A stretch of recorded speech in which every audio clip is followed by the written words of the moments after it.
Yo, yo, yo, welcome back to Crazy Ball TV. Thank you so much for joining me for my reaction. Appreciate you guys, especially those who joined me earlier for the match watch along. Tottenham 3, Liverpool 6. Please hit the like button. Please share. Please subscribe. Get us to 500 before the end of the year. And the end of the year is coming real fast. So please subscribe. Hit the notification bell as well. So we're just gonna get straight to it. Liverpool played Tottenham at Tottenham Stadium. I don't know what they call it these days. The game was really, really exciting, especially for rival fans or neutrals who enjoy it. There was 9 goals in total. Great match for Liverpool for 50, 60 minutes. I mean, tantalizing football. Like Liverpool played. This was like a third gear. This is exactly what we did to Manchester United at Old Trafford, or even when we played Leverkusen or Real Madrid at Anfield. Ball control, ball movement, sharpness of the passes, sharpness of the movement, running through the channels, covering spaces when we don't have the ball. Everything that I was expecting during the match along, I said, this is the main 3 things that I wanted to see. Either we are focused or sharp. I combined those two, sharp and focus. Ball movement with or without the ball. And then how we cover in terms of defensive side. Was very, very impressed. The manager set up the team to win. You could tell he did his homework to a T. He knew exactly what Ange was going to do. So for the first 5 minutes, we should have been already 2 goals up. I was very, very impressed with how the Liverpool team was set up, how the players reacted to the instructions. We're coming from a 2-game draw, which, there's a lot of pressure, trying to still keep the gap between us and the chasing pack. City drop points, Chelsea drop points, Arsenal won their match convincingly too at Sandhurst Park. So today was a must win for Liverpool. We could not take a draw. We could not take an L. Everything was important for us to win this match. So the match itself, like I said earlier, I was very impressed of how we started. Pressing was good. Team pressing. The intensity was there. However you want to describe it, I was very, very impressed in how we were moving. Everybody knew their assignment and everybody was doing their assignment. Big up to Joey. Joe Gomez today, for me, I think he's like the unsung hero for me today. He was major today. He, for me, is the man of the match. I know some people say Szoboszlai giving 3 assists and a goal definitely deserve man of the match. Salah, 2 goals and assist, man of the match. Who else? Diaz, 2 goals and I think an assist, man of the match. I believe one of my viewers said that they want to give it to the whole team. I believe it was Trap Joe. He said, I want to give it to the whole team. If you're giving it to the whole team, who am I to debate? That means for me, that goes to the manager because the manager did very well. I was very critical of the manager when we drew with Newcastle.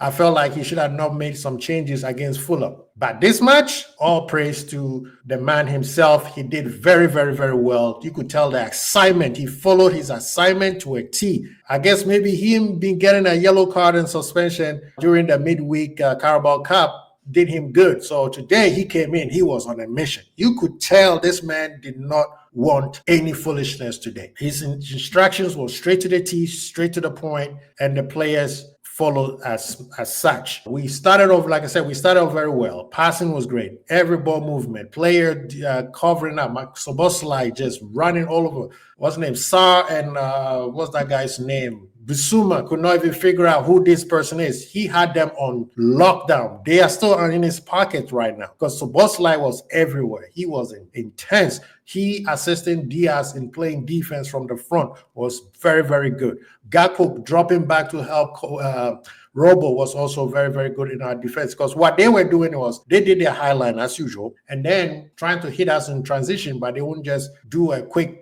2-3 passes, they just kicked the ball long. It was good that Gakpo was able to drop back to help Robo every single time that they do that. We scored the 2 goals, was amazing. Trent, oh my God, Trent's pass to Diaz was just tantalizing. I mean, it looked like a video game that it was timed to perfection. This time the lineman could not call offside. Yeah, last year, right? We remember that. Second goal also came by. of, remember, people were very critical of Robo, but the second goal came off Robo. As a matter of fact, I believe the fourth goal, or the third goal also was of Robo's defensive duties, which started off the counter attack. So today, like I said, 55 to about 65 minutes, our guys were exactly what I wanted. And of course, we have to talk about the goals that they scored. Trent forcing the ball to McAllister. You had, I believe, Gravenberg was on your right. You could have passed the ball to Gravenberg, but you forced it. The ball was too hard. McAllister did not control it properly, and then he loses the ball to, I believe it was Madison or somebody. To me, it looked like there was a foul there, but the ref did not call it, and that's why I always emphasize that we should not put our faith in these referees. They've never been on our side. We scored a third goal. We went into the half 3 goals up. We're 3-1, and I was expecting Spurs to come in really, really hard in the second half, at least try to get a second goal, and see if they can muddy up the game and then maybe draw or even nick a win. Just because you're up 2 goals, that's the dangerous score. Everybody knows, football knows that. Second half started, I think that we dropped our energy a little bit, but we were still in control. We were still playing well. We scored 2 more goals. I mean, the counter attack, Szoboszlai, Salah, Diaz, these guys today were just, like I said, the 55 to 65 minutes, it was just way too much. And then we dropped our head, and I'm glad. This is what I'm going to big up to the Liverpool kingdom right now, the fandom right now. I went to certain spaces to listen to how the fans reacted to this match, and I am glad that everybody is on cue. Those 3 goals should have never happened. And everybody's a little bit disappointed that those 3 goals came in, because we played way too well for them to score those 3 games. They did not play to our level. It's not like it was a very good game where, if you remember when Aston Villa hit us 7-2, every deflection, the ball was going to the net. It wasn't one of these. This was our fault, giving them goals.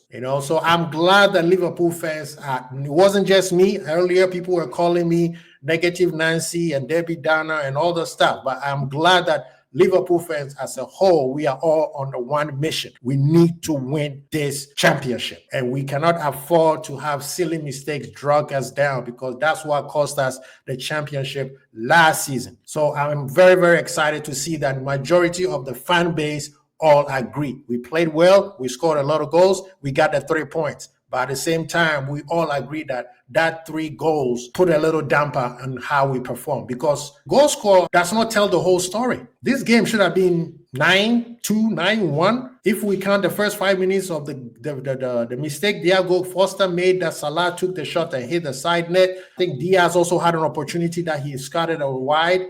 Gakpo also had an opportunity. And let's talk about Szoboszlai's open opportunity before he gave the assist to Salah. I'm saying today they were lucky. I promise you, watch the game again. They were very, very lucky, because if Liverpool had put in all the balls in the net, it would have been a wrap. They would have probably asked him to sack Ange right there and then. Very, very excited with the fan base. We are all on cue, or should I say majority of us are all on cue. We understand the mission. We need to put pressure on our team. It's okay to put pressure on our team to win. We can't afford to just be happy because we won or we played bad and then we win. That is not how a championship team runs. Out of the 38 games that you play, you should have a handful of games where you didn't play well and you got a draw, or you didn't play well and you got a W. That should not be happening consistently. I'm a big believer of consistency, and we need to play well consistently so that we can win this. And from what I've seen, Liverpool might not play any top 6 team, with the exception of Bournemouth and Forest, until February 23. I know earlier Kema came to my channel and said we could wrap this thing up in March.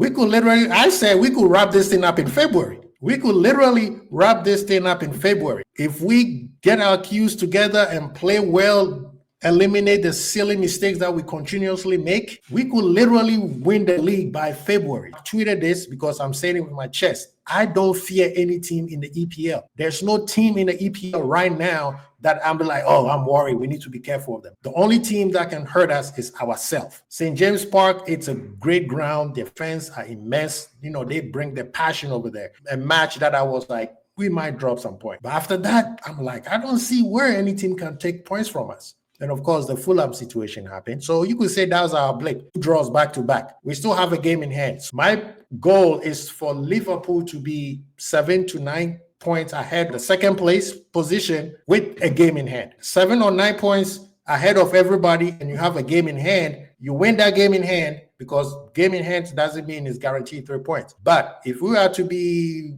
projecting and say, hey, you win that game in hand, then you are 10 to 12 points ahead of everybody else. Then you could coast. After February, things start getting tight. We have to factor in Champions League and every other FA Cup that, of course, we're going to go far. And then towards March and April, between April to May, our games it tightens up. It tightens up. So we need to be, that's why I said the 7 to 9 points ahead of everybody. It's essential, especially if you have a game in hand. Big up to Joey. I think Joe Gomez today didn't put his foot wrong. He literally did a replica of Konate. Virgil was Virgil until the last 2 goals that they let in. I think Robo did very well today. He's the reason why 2 of the goals started off him. Szoboszlai, like I said, Szoboszlai, if you give him man of the match, nobody can argue. Same thing with Salah. To me, I say Joey. The manager today, big up to the manager. And then, of course, I have to big up Trent.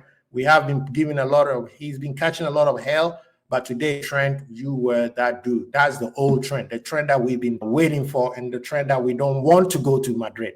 Big up to Mandem. Please share, subscribe, and like. Please get me to 500 by the end of the year. Hit the like button, our people. Thank you so much. Enjoy your festivity coming. It's family time. Put football aside. Liverpool on top of the league. So enjoy family time. Kwesi Bowl. Merry Christmas.